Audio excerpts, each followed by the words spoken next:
وتمم بالخير وبك نستعين رب يسر ولا تعسر وتمم بالخير وبك نستعين رب يسر ولا تعسر وتمم بالخير وبك نستعين اللهم صل على محمد وعلى آل محمد وبارك وسلم بسم الله الرحمن الرحيم قال الشيخ الإمام الحافظ ابو عبد الله محمد بن اسماعیل ابن ابراہیم ابن المغیرۃ البخاری رحمہ اللہ تعالی آمین۔ باب کیف کان بدء الوحی الی رسول اللہ صلی اللہ علیہ وآلہ وسلم وقول اللہ جل ذکرہ انا اوحینا الیک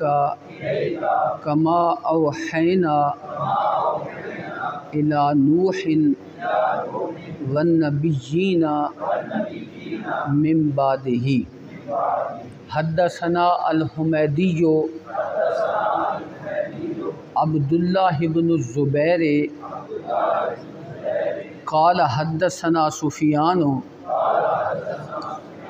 قال حدثنا یحیی بن سعید الانصاری قال اخبرنی محمد بن ابراہیم التیمی انہ سمع علقمۃ بن وقاص اللیثی یقول سمعت عمر بن الخطاب رضی اللہ تعالی عنہ علی المنبر قال سمعت رسول اللہ صلی اللہ علیہ وآلہ وسلم یقول انما الاعمال بالنیات وانما لکل امرئ ما نوی فمن کانت ہجرتہ الی دنیا یصیبہا او الی امرأۃ ینکحہا فہجرتہ الی ما ہاجر الیہ۔ مبارک۔ تو حدیث پاک کے پڑھنے کے کچھ آداب ہیں۔ حضور نبی کریم صلی اللہ علیہ وآلہ وسلم نے ارشاد فرمایا کہ قیامت کے دن سب سے قریب میرے وہ لوگ ہوں گے جو مجھے کثرت سے مجھ پر درود پڑھتے۔ قیامت کے دن میرے قریبی وہ لوگ ہوں گے جو کثرت سے مجھ پر درود پڑھتے۔ علماء نے اس حدیث کی تفسیر میں شرح میں لکھا ہے کہ اس سے مراد حدیث پڑھنے اور پڑھانے والے لوگ ہیں، کیونکہ ہر دوسری سطر پہ حضور نبی کریم صلی اللہ علیہ وسلم کا اسم گرامی آئے گا اور آپ ساتھ ساتھ پڑھیں گے درود پاک تو یقیناً آپ کثرت سے حضور کی بارگاہ میں درود پیش کرنے والے ہیں۔ اس لیے جب حدیث پاک آپ نے پڑھنی ہے تو آپ نے جب بھی حضور علیہ الصلوۃ والسلام کا اسم گرامی آئے تو پورے ادب سے پڑھنا ہے صلی اللہ علیہ وآلہ وسلم۔ اور دوسرا، آپ بہتر ہے کہ روزانہ صبح سویرے غسل کریں، ٹوتھ پیسٹ کریں، مسواک استعمال کریں، تاکہ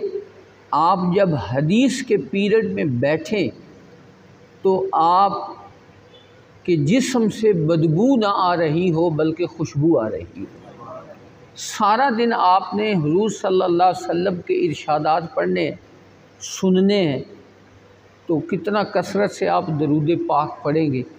تو اگر انسان طہارت کی حالت میں درود شریف پڑھتا ہے تو اور زیادہ ثواب ملتا ہے۔ غسل نہ ہو سکے تو کم از کم باوضو ہو کر حضور کے ارشادات کو پڑھیں۔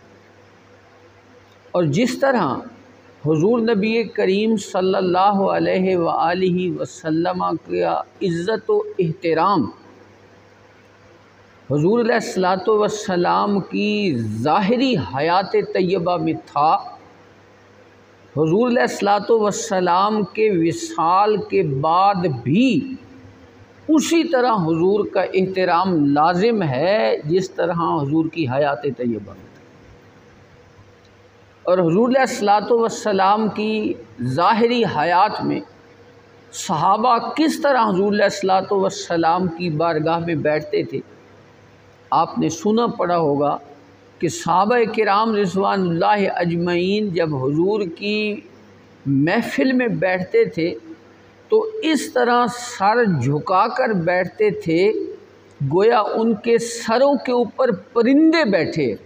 کہ اگر انہوں نے سر کو حرکت دی تو پرندے اڑ جائیں گے۔